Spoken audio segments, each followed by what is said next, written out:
911, where's the emergency? I need a missing persons report. Okay. Who's missing? Tammy Reay. Foul play could be suspected here. Okay, and why do you think that, sir? Me and her have been having an affair. Apparently her husband has found out about it. Okay, what is his name? Brad Reay. On February the 8th, 2006, the mere disappearance of 41-year-old Tammy Reay took the shape of a murder mystery when detectives soon realized that they were dealing with mysterious relationships where anyone could be covering a lethal secret. This was something certainly unexpected. It was a cold, calculated, planned killing with a plan in place to frame for the murder. The pieces of evidence that showed up only added more riddles for the detectives to solve and left them with multiple suspects. Our office received a letter in the mail. The letter had intimate details of the crime. We were looking at a letter straight from a murderer. Never have I ever seen a case so crazy.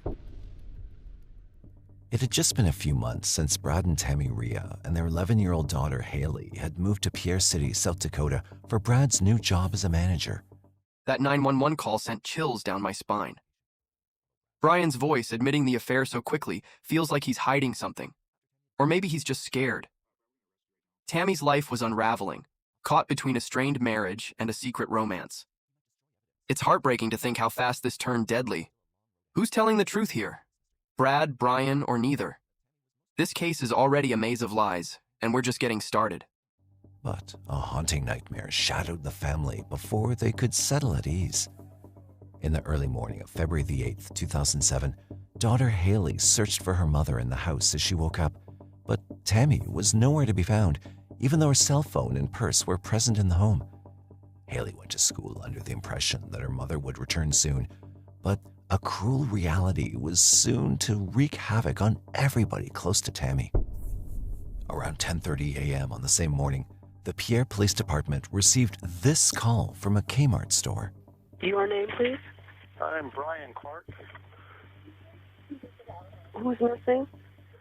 Tammy Reay. Spell the last name? Reay. Foul play could be suspected here. Okay, and why do you think that, sir? Hopefully this is discreet, but me and her have been having an affair. Apparently her husband has found out about it. Okay, what is his name? Brad Reay. Reay. Would you like to come out to the police station and file that report? Tammy was reported missing by Brian Clark, the assistant manager at the Kmart store where she worked. Brian wasn't just a concerned coworker. In fact, he and Tammy were secretly involved in a romantic relationship. When Brad and Tammy shifted to Pierre City from Billings, Montana in August 2004, Brad gave blood and sweat to his aspiring job as the manager in a Walmart store. But as his workaholic lifestyle kept getting serious, it came with a heavy price. Facing the challenges of leaving their once peaceful lives and moving to a sparsely populated city, Haley was left without a father and Tammy was left without a husband. While fighting the bouts of loneliness, Tammy soon got herself a job in the shoe department of the local Kmart store where she met Brian. Tammy slowly started finding a companion in Brian, who was married himself but got involved with Tammy. Soon their friendship turned into a deep love interest as one thing led to another. Brian confessed to detectives that he and Tammy had been intimately involved for months, a revelation that added a new layer of complexity to her disappearance. Now, this wasn't just a case of a missing person. It was the beginning of a tangled web of secrets, betrayal, and hidden desires that would soon be brought to light. The fact that Brian called 911 a mere half an hour after Tammy's reporting time in the store drew strong suspicion of him early on. As per the concerns of Brian, Tammy had confessed her extramarital affair to her husband, Brad. Officers acted upon the information and met Brad in the Walmart store. They found Brad working that morning to question him about where Tammy might be. Law enforcement described Brad as pretty shocked and surprised to see them there. Brad was cooperative, claimed he had no idea where she was, that she had left the night before. The officer said, well, let's go down to your house and do a welfare check. He gives consent to go with them to the house and look through the house. We walk inside the garage and we see a black Durango, which is Tammy's vehicle, inside the garage. And then he saw something disturbing. A grisly sight struck them in the garage of the house, where they saw a black Durango parked with blood dripping on the floor from the back door of the vehicle. Upon opening the door, the detectives were hit with a powerful odor of a bleach-like cleaning solution. The back seats were covered with large stains of blood. Despite the visible efforts of cleaning the blood, the stains were clearly visible in the back seat. The case had taken a grim turn for the detectives with this gruesome discovery. The dynamics are strange because Brad gave consent to look through the house, but the individual that gives you that consent can withdraw it at any time. So we stop our searching and back out and then apply for a search warrant. Now we're searching for Tammy or her body. And for a formal interrogation on the same day of February the 8th, 2024. Have you hit anything with the vehicle lately? No. Have you ran over an animal with it? No. Did you guys find something? Yeah. We found blood running off the running board, dripping onto the concrete. And we're checking to see how they got there. Brad was surprised to know about the findings of blood in his garage, but he didn't seem to know how it got there. Let's assume that it is your wife's blood. How would that have got there? And how do you explain the very strong odor of the cleaning product? Brad told the officers that he'd gone home the previous night at around 10:30 a.m. to find that Tammy wasn't home. Then, in the dead of the night, he saw Tammy come home around 1 a.m. with a companion.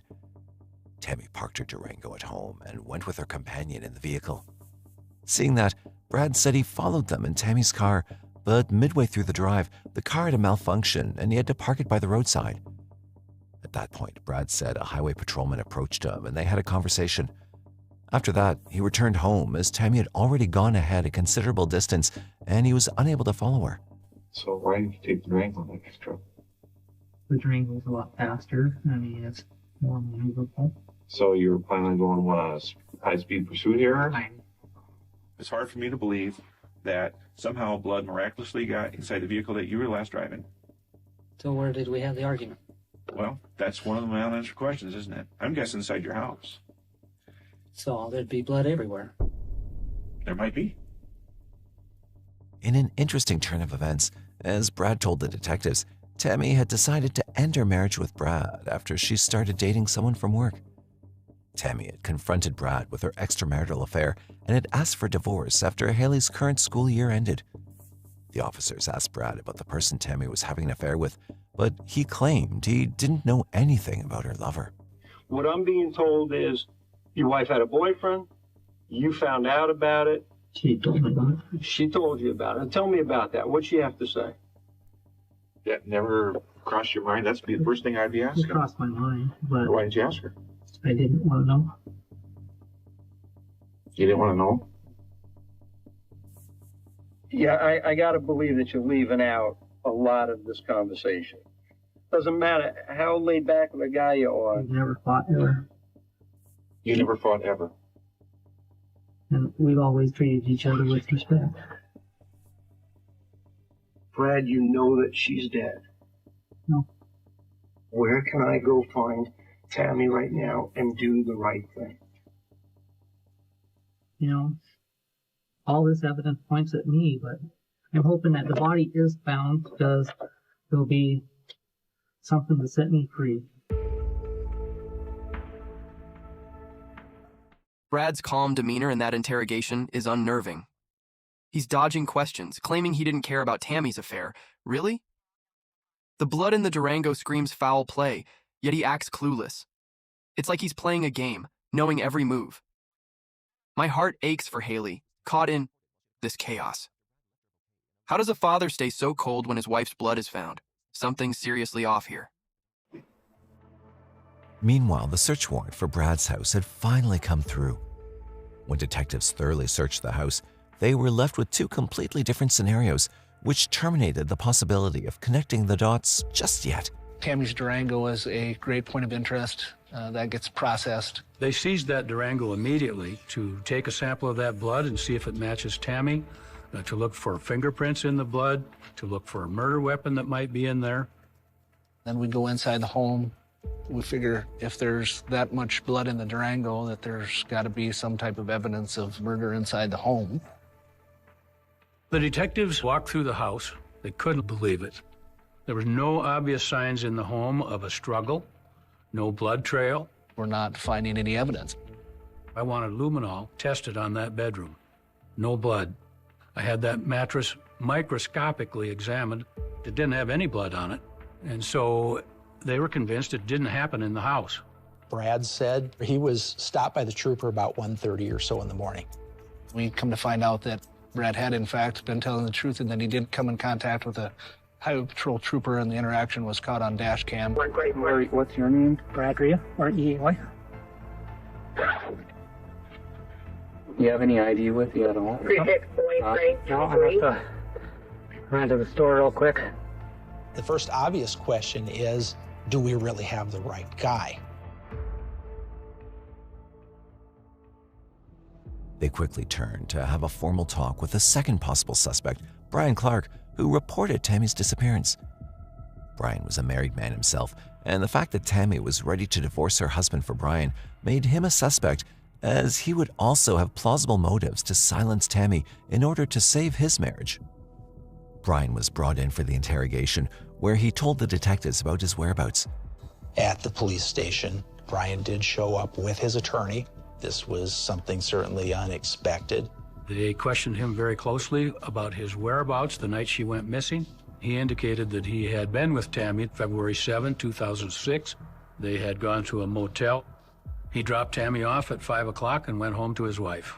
The story Brian gave investigators obviously differed from Brad's version of the previous evening, where Tammy had come home, been with somebody, presumably Brian, and then had left with him.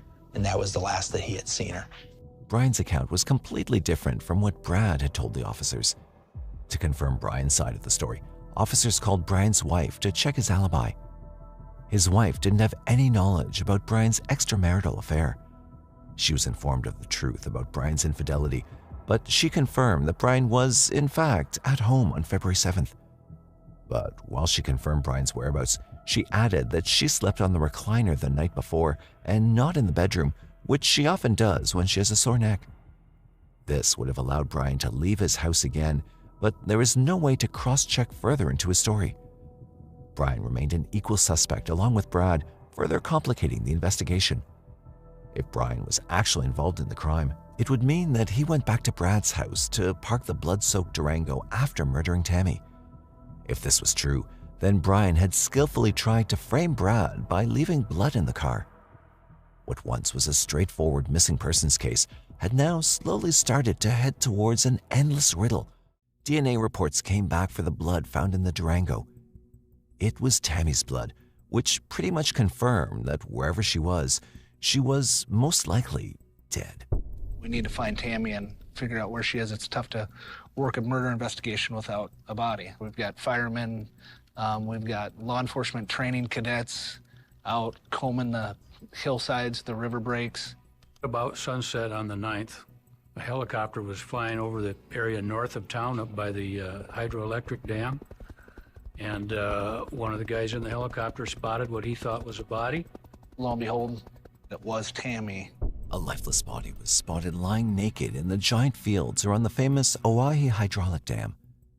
Detectives immediately identified the body as Tammy's. She was stabbed dozens of times all over the body and was portrayed with the intent of humiliation. The body was sent for autopsy. The discovery of Tammy's body gave a big leap for the officers in what was essentially a blind investigation up to that point. Meanwhile, little Haley, who was hoping to be with her parents soon, was handed the news of her mother's demise. You're gonna have to help me with this, because this is gonna be tough for me too. I got little kids at home too, so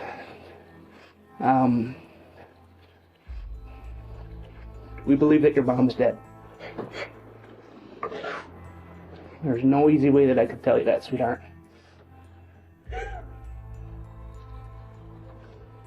Okay. Right now, your dad has been arrested for her murder. It didn't feel real. It felt like I was actually in a TV show. I promised Haley that if there was anything at all that I could do to help her through this thing, that all she needed to do was call me. The autopsy report revealed that Tammy was stabbed 37 times with a knife, and some of the wounds in her chest showed the knife had been forced right up to the hilt. A multitude of the stabs were inflicted after she was already dead. However, no signs of physical assault before the murder were found. Hearing Haley learn her mom's gone broke me. No child should endure that pain. Tammy's brutal murder, 37 stab wounds, shows a rage that's hard to fathom. The humiliation, the violence. It's sickening. Yet no clues from the body. This killer planned every detail. My mind's racing. Was it Brad's jealousy or Brian's desperation? The injustice of Tammy's loss and Haley's grief demands answers. We need the truth. The clock ticked faster for the cops as they were unsure how long they could keep Brad in custody without any solid proof. The only thing detectives were looking to find foremost was the place where Tammy was murdered, believing it could be the one place with evidence present. More than a month had passed with continuous efforts, and before detectives could get their hands on anything, a bombshell dropped on them, wrapping major details of the murder around itself. Our office received a letter in the mail purported to be written by a cousin of Brian Clark. Brad was in jail. All of Brad's mail and communications were monitored. Do we really have the right guy? We need to go back and reconsider whether Brian Clark is actually the killer. It was written by a cousin of Brian Clark, the boyfriend, portraying a disturbing scene of the night Tammy went missing. He wrote that on the night of February the 8th, Brian came to meet him in a black Durango, and he was drenched in blood. Brian and Tammy had met in a motel in the evening before they parted ways. In the dead of night, Brian had gone again to pick up Tammy from her house. They went somewhere and indulged in intercourse. Tammy had asked Brian to wear protection, in response to which Brian passed an offensive comment about her relationship with her husband. Soon, the conversation turned into a heated argument. Tammy had cussed out Brian in anger, which made him lash out at her. Brian physically assaulted Tammy after that and eventually turned violent on her. He started stabbing Tammy continuously. When she tried to run, Brian stabbed her 5 times in the back. As Brian made sure Tammy took her last breath, he wrapped her body in the sheet and dumped it where it was found. The letter narrated events that could only be known by the killer or someone who knew the killer closely. But there was one particular detail mentioned in the letter that blew the minds of detectives and made them rethink everything. The letter revealed that Tammy was assaulted before she was murdered, and Brian had lost a condom in her rectum. Neither any signs of assault nor a condom was found in her body during the autopsy. As the letter claimed the presence of this evidence, it could not be left unnoticed, which prompted the detectives to implement a rare act with the hope of filling the mundane bag of evidence. A second autopsy was performed on Tammy's body, and the results dumbfounded everybody. It confirmed that a condom was actually present inside the body. This shocking turnover pointed a direct lethal blame on Brian Clark. Forensics examined the condom for DNA testing, but due to an extended period of its presence in bodily acids, any DNA that could have been there was completely destroyed, which failed the examiners to officially match it with Brian's DNA. But the claims of the letter did not go wasted. The mysterious arrival of the letter kept the investigators up for nights, and eventually it shed a unique light for them to see a secret pathway towards the killer, which turned the case on its head. Investigators, while going through the letter over and over, got hit with a wild intuition. They recalled a particularly strange statement made by their first suspect, Brad Reay. The officer revisited the interrogation with Brad. I'm hoping that the body is found because there'll be something to set me free, like DNA and stuff like that. This particular statement by Brad opened a room full of doubts. Findings of the condom in the autopsy had directly tried to point a finger at Brian, but the letter secretly gave away an unexpected detail that nobody had expected. Brad claimed that he didn't know whom Tammy was dating. That never crossed your mind? That's the first thing I'd be asking. It crossed my mind, but why didn't you ask her? I didn't want to know. You didn't want to know? Yeah, I got to believe that you're leaving out a lot of this conversation. Doesn't matter how laid back of a guy you are. We've never fought ever. You never fought ever? And we've always treated each other with respect. Detectives went for another look through in Brad's house to find something that could connect Brad with Brian. This time, something was indeed waiting in the house to be found. Detectives discovered a small audio recording device in Brad's closet. This wasn't just a clue. That letter and the condom discovery? Mind-blowing. Brad's recording device proves he knew about Brian all along. This isn't just a murder. It's a twisted plot to frame someone else. The betrayal runs so deep. Brad's not just a killer. He's a manipulator. Imagine Haley finding out her dad's lies. It's infuriating how close he came to fooling everyone. Justice feels so fragile right now. Twisted plot was in motion, even with Brad locked up in prison. But the receiving of the letter was one big riddle keeping the detectives up at night. If Brad was in prison all this time, then the question arose, who could have sent it?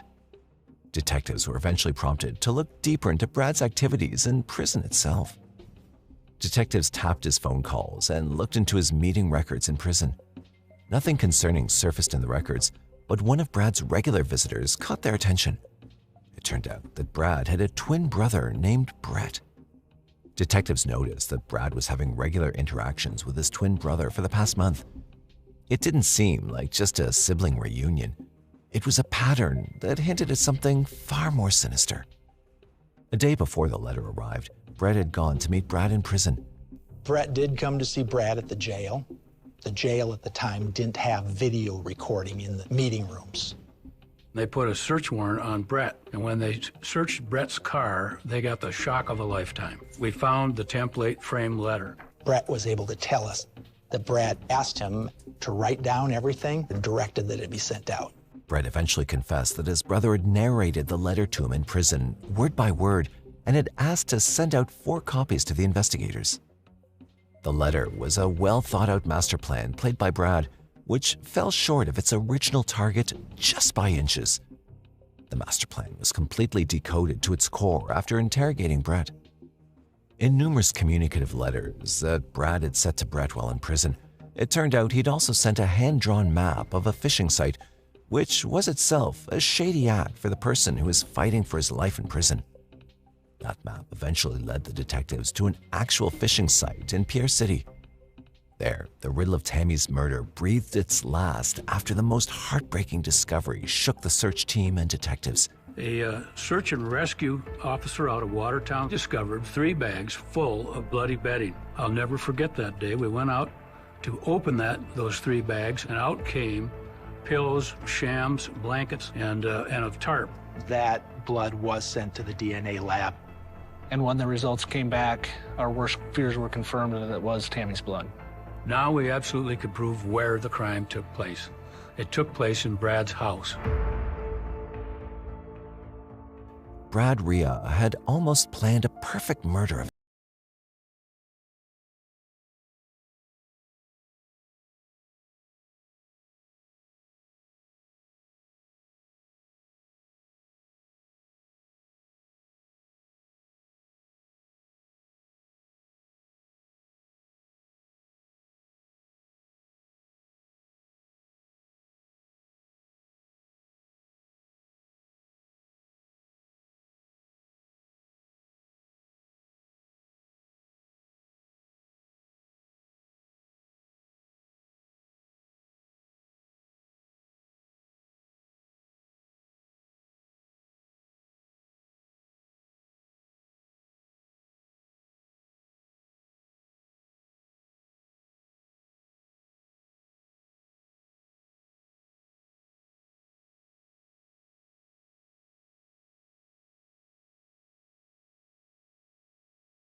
Brad removed. The trials commenced for the murder of Tammy Reay. Brad, when held before the judge, accepted that Tammy's murder took place in his home, but it was actually committed by Haley. Brad told the jury he heard some noise in the middle of the night. He went downstairs to Tammy's bedroom, and there was Haley standing over her mother with knife in hand. He claimed that Haley was in some sort of a catatonic state and that she had killed her mother and didn't even know it. Brad claimed to protect Haley, he wrapped up Tammy's body and went to hide it. He added that Haley didn't awaken from her catatonic state until after he'd cleaned all the blood off her and comforted her. He said I used to stab my teddy bears and always had problems. And I was mad that my mom wanted a divorce. Not only did I lose my mom, I lost my dad, and now he's gonna blame me so that he can get free. It was hard. Brad had once again turned the case upside down with this claim. But soon enough, this claim too turned out to be a filthy tactic to save himself. Brad had tried to blame his 12-year-old daughter for the murder of her mother and said that he was willing to go to prison for Haley. This prolonged the trials to a certain extent, but the claims were soon straightened out to be another one of Brad's lies. Haley's grandparents, prosecutors, as well as the judge condemned Brad's cheap and disturbing approach to framing his daughter after he tried to frame Brian. Brad was finally convicted with first-degree murder on January 23, 2007. At the mere age of 11, Haley had to witness what no child should. But the kind of trauma she endured did not bring her down. Haley grew up to be a strong young woman and chose the path of spreading awareness about domestic abuse. I run a Facebook page in memory of my mom and has statistics and stuff about domestic violence. And then I travel to schools and speak about domestic violence. Brad is blaming his own daughter? That's a new low. It's disgusting how he'd throw Haley under the bus to save himself. But Haley's strength shines through. She's turned her pain into purpose, fighting domestic abuse. That's real courage. This case exposes how control and obsession can destroy lives. Tammy deserved better, and Haley deserves justice. Let's honor them by speaking out against violence. Brad still took his case to the Supreme Court. He raised his defense by condemning the authorities for not preserving the DNA evidence in the case properly, which he thought would have saved his life. Brad Reay went to every height to prove his innocence. On February 18, 2024, Brad Reay died in prison with the cause of his death remaining unknown. What do you think was the biggest mistake that led to his conviction? Do share your thoughts in the comments. We'd love to hear from you. And if you have any cases you'd like us to cover, feel free to leave your suggestions. Don't forget to like, share, and subscribe to Mysterious 7 for more captivating true stories like this one. And if you enjoy our content,